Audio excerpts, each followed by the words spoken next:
যখন কোনো বান্দা সূরা ফাতিহার একটা করে আয়াত বলে আলহামদুলিল্লাহি রাব্বিল আলামিন, সঙ্গে সঙ্গে আল্লাহ জবাব দিয়ে বলেন হামিদানি আবদি, বান্দা তুই আমার প্রশংসা করলি।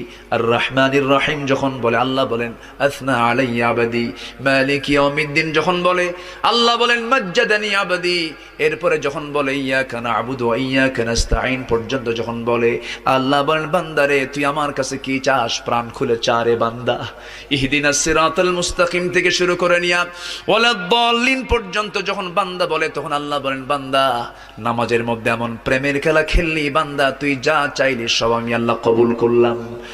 ওই বান্দা যখন রুকুতে যায় আল্লাহ তখন অস্থির হন। ওই বান্দা যখন সিজদায় যাওয়ার জন্য প্রস্তুতি নাই, সমস্ত ফেরেশতাকে ডাক দিয়ে বলেন ও ফেরেশতারা, এই বান্দাগুলো আমাকে দেখলো না, রাসূলকে দেখলো না, কোরআনকে দেখে হাদিসকে বিশ্বাস করে আমাকে খুশি করার জন্য তার সবচেয়ে সম্মানজনক